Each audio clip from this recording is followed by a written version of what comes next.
Morning, students. Our today's topic is economics, its definition, nature, and scope of economics. और further पढ़ेंगे classification of economics, or we can say the division of economics.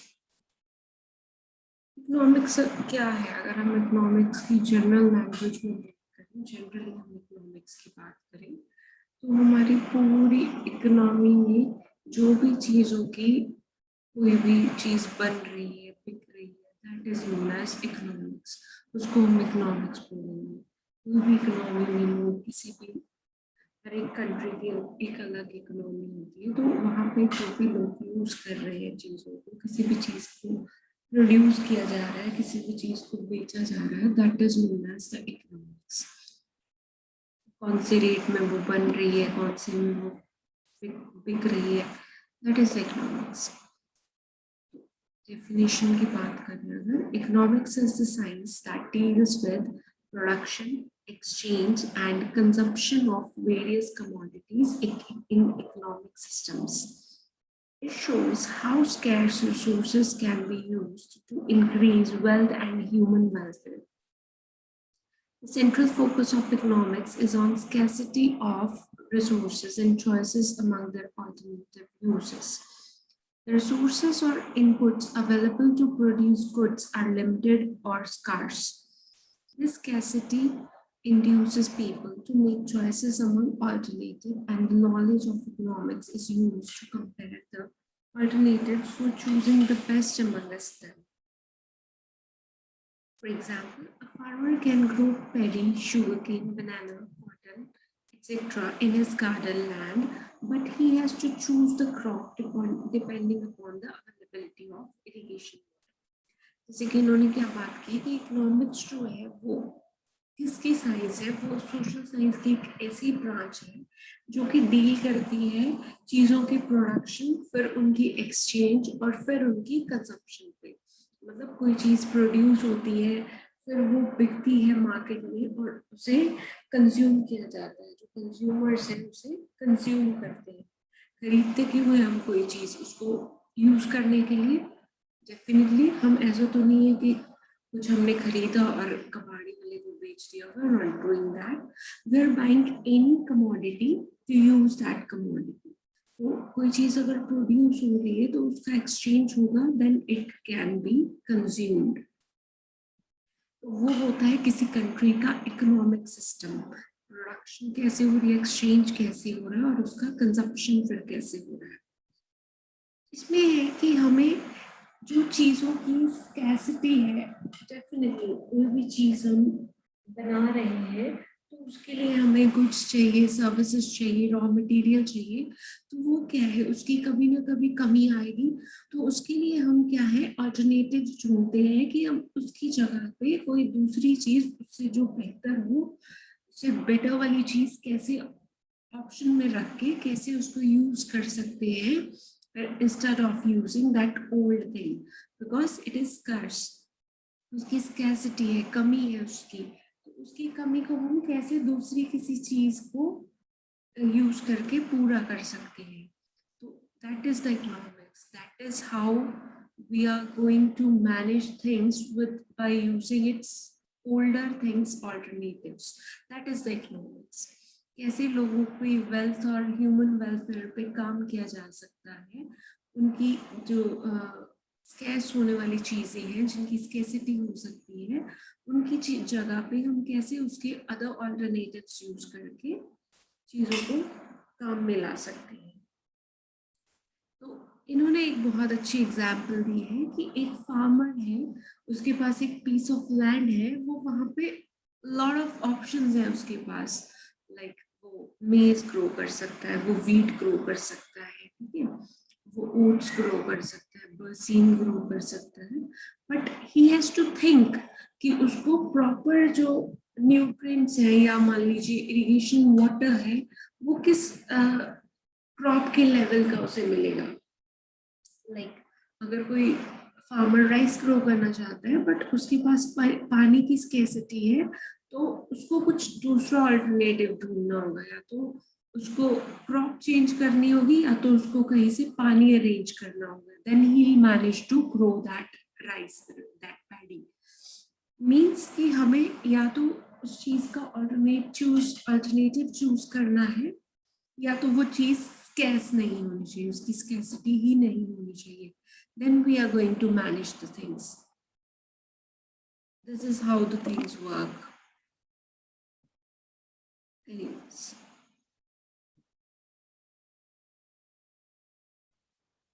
Major factors are responsible for the emergence of economic problems. They are: first, the existence of unlimited human wants; second, the scarcity of available resources. The numerous human wants are to be satisfied through the scarce resources available in nature.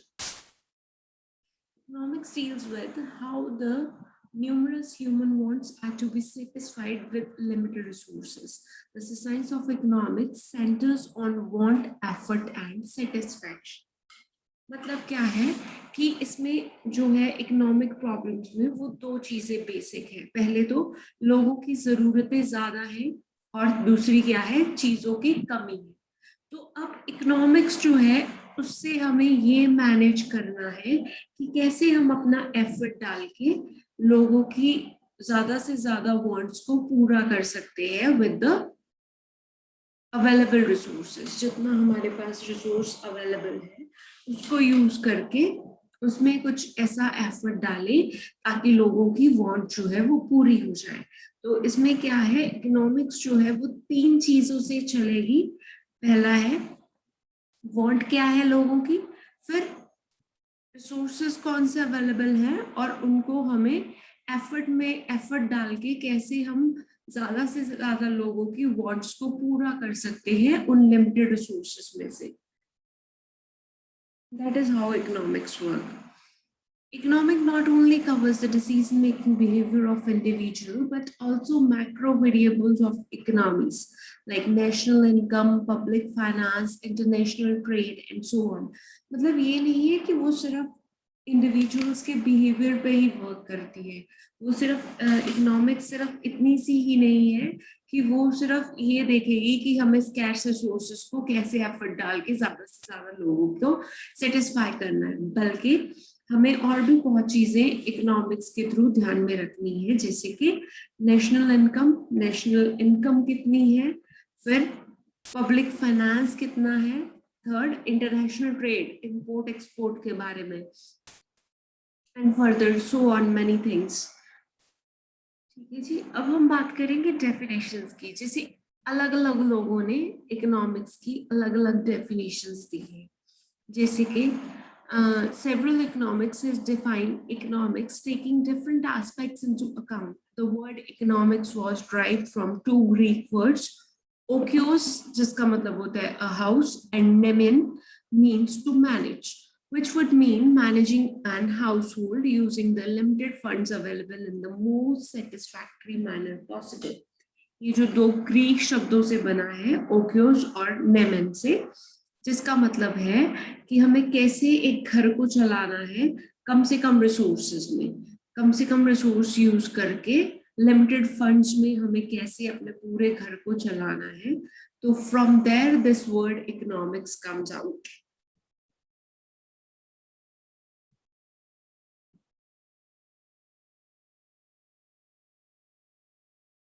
जैसे कि Adam Smith थे, उन्होंने definition दी थी एक अपनी book में, an inquiry into the nature and causes of wealth of nations defined economics as a science of wealth. He explain how nations wealth is created. मतलब उन्होंने क्या बोला था कि जी ये जो इकोनॉमिक्स है ये साइंस है किसकी, वेल्थ की. ठीक है, वेल्थ पूंजी, जमा पूंजी जो होती है वेल्थ की, ये इकोनॉमिक्स जो है वो साइंस है किसकी, जमा पूंजी की. ठीक है जी. फिर उस पर क्रिटिसिज्म हुआ, लोगों ने उसको नहीं सही माना, उस पर बहुत सारी बातें हुई, वो रिजेक्ट हो गई उनकी डेफिनेशन पे. देन अल्फ्रेड मार्शल थे, उन्होंने अपनी बुक जो थी प्रिंसिपल्स ऑफ इकोनॉमिक्स, उन्होंने इकोनॉमिक्स को डिफाइन किया. Economics is a study of Mankind in the ordinary business of life.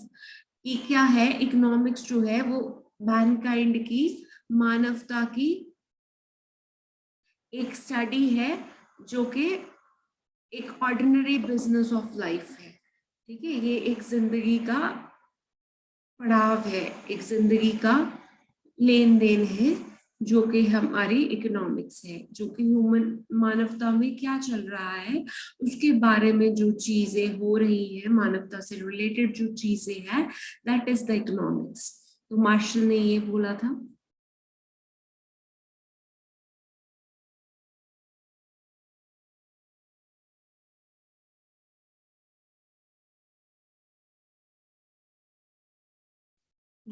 Lionel Robins, Robins जो थे, उन्होंने क्या बताया था, economics is a science which studies human behaviour as a relationship between ends and scarce means which have alternative uses. मतलब उन्होंने ऐसी definition दी थी कि ये ह्यूमन बिहेवियर है जिसका किसके साथ रिलेशनशिप है, आखिर और चीजों की कमी के साथ, कि कैसे लोग ऑल्टरनेटिव यूज करके, कैसे एक चीज का दूसरा ऑल्टरनेटिव यूज करके अपने जीवन में नई चीजें लाते हैं, पुरानी चीजें जो स्कैश हो चुकी हैं उनकी जगह पे दूसरे ऑल्टरनेटिव्स कैसे चूज करते हैं, कैसे ह्यूमंस बिहेव करते हैं इस चीज की तरफ।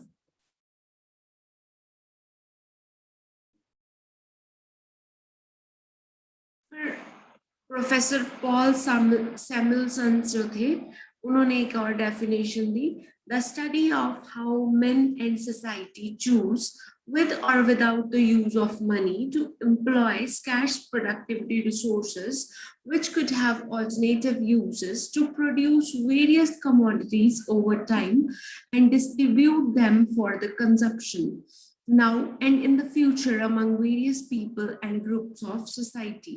इसमें उन्होंने बताया कि लोग जो है, इंसान जो है या सोसाइटी जो है, वो कैसे पैसे लगा के या बिना पैसे के जो स्कैर्स प्रोडक्टिव मेजर्स हैं उनकी जगह पे कुछ और दूसरे ऑल्टरनेटिव्स यूज करके नई चीजों की प्रोडक्शन करती है और कैसे उसे मार्केट में बेचती है, ताकि उनकी प्रेजेंट जनरेशन और फ्यूचर में आने वाली जनरेशन जो हैं वो उन चीजों को यूज कर सके, उन चीजों का लुत्फ उठा सके। तो उन्होंने ये डेफिनेशन दी थी सैमुअलसन ने।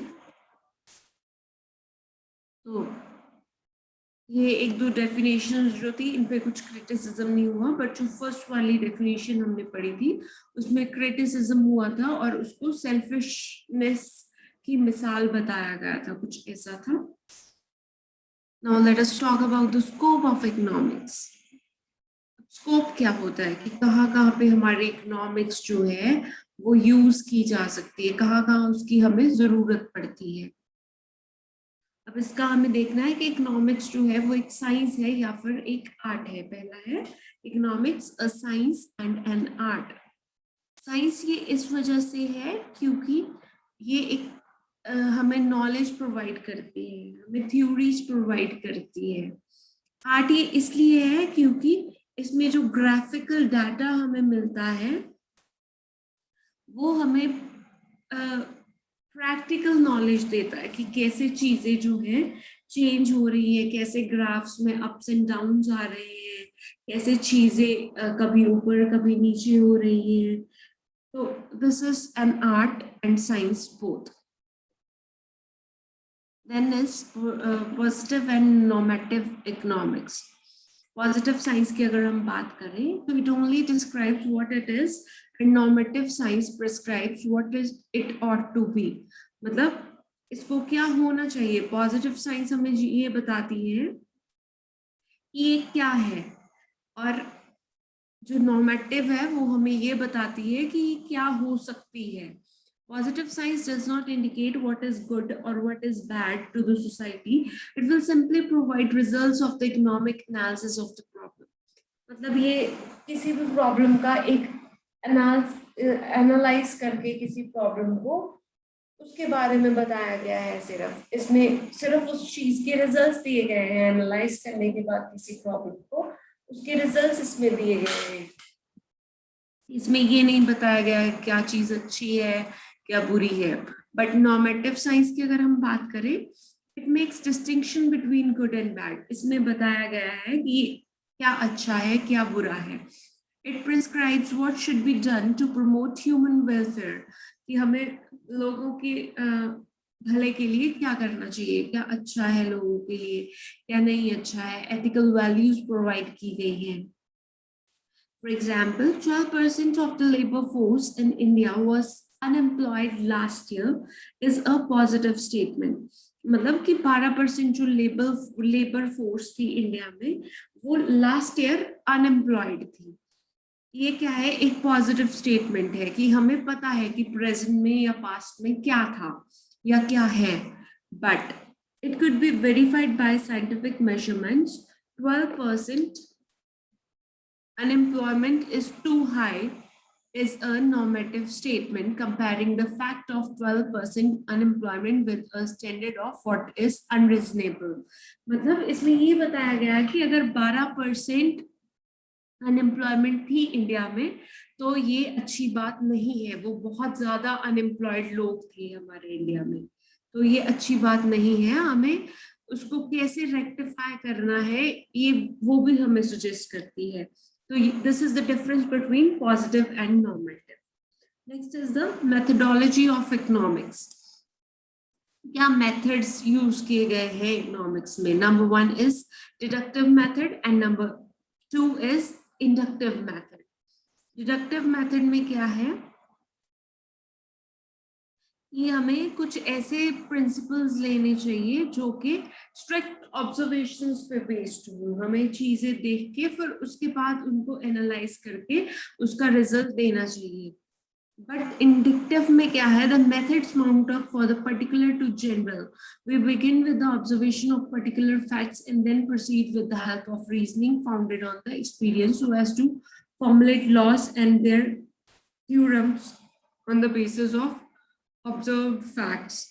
मतलब हमें कुछ ऑब्जर्व जो फैक्ट्स हैं कुछ कुछ थोड़े पॉइंट ऑब्जर्व करने के बाद उनके ऊपर ये है बता देना चाहिए, अपनी राय दे देनी चाहिए, थ्योरीज बना देनी चाहिए। This is the inductive method.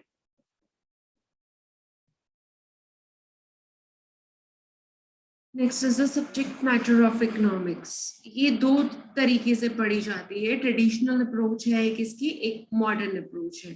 Traditional approach मतलब कल्चर से जुड़ी हुई और मॉडर्न है आजकल के टाइम की। ट्रेडिशनल अप्रोच में है, इसमें 5 मेजर डिविजन्स हैं। Number 1 is consumption, number 2 is production, number 3 is exchange, number 4 is distribution and number 5 is public finance। Consumption क्या है कि जो लोगों की हम ह्यूमन वांट्स को सेटिस्फाई करते हैं, कोई भी चीजें गुड्स या सर्विसेज प्रोवाइड करते हैं। प्रोडक्शन क्या है, जो गुड्स जो कि लोगों की वांट्स को सेटिस्फाई कर सके उनको हमें बनाना है। बंडल्स ऑफ यूटिलिटी मतलब हमें यूटिलिटी को क्रिएट करना है, प्रोड्यूस करना है चीजों को। Exchange, goods are produced not only for the self consumption but also for the sales। मतलब जो हमें चीजें सिर्फ अपने लिए नहीं चाहिए, हमें उनको बेचना भी है ताकि बाकी लोग भी उसको यूज कर सके, तो that is the exchange. Distribution क्या है, land, labour, capital and organisation. ये 4 फैक्टर्स हैं। Production are to be rewarded for the services rendered in the process of production. ठीक है, अब एक ही चीज पे तो नहीं है, सारा पैसा एक फार्मर को तो नहीं मिल रहा है।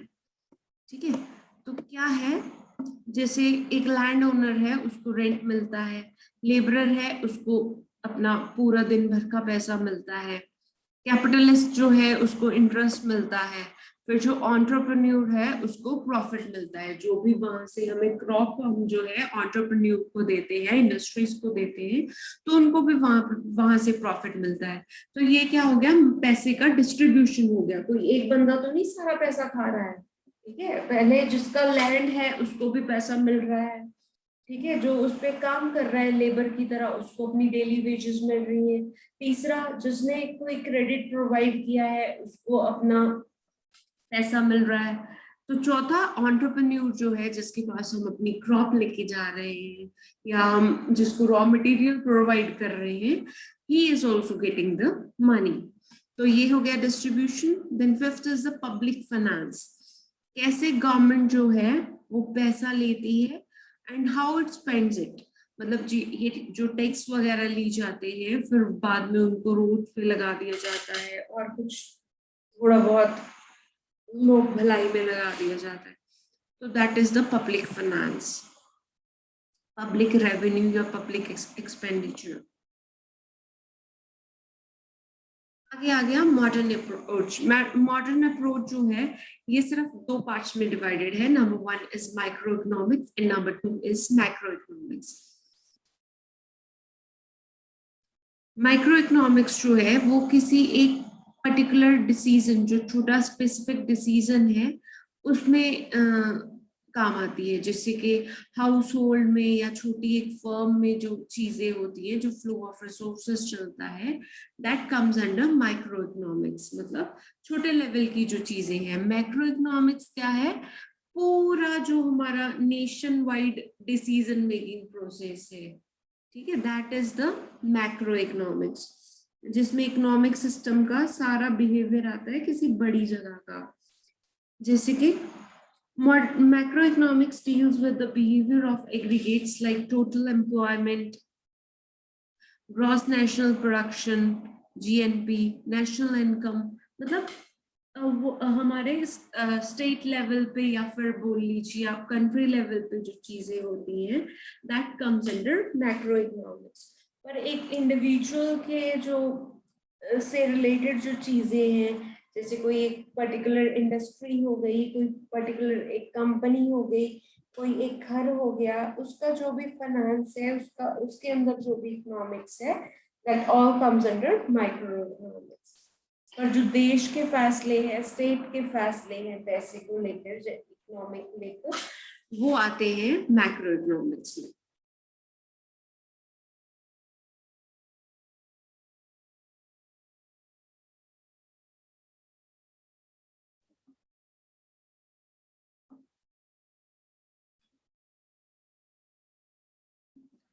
So that's all about your topic. Economics का फर्स्ट टॉपिक हमारा कंप्लीट हो गया। Thank you so much. Thanks for your cooperation.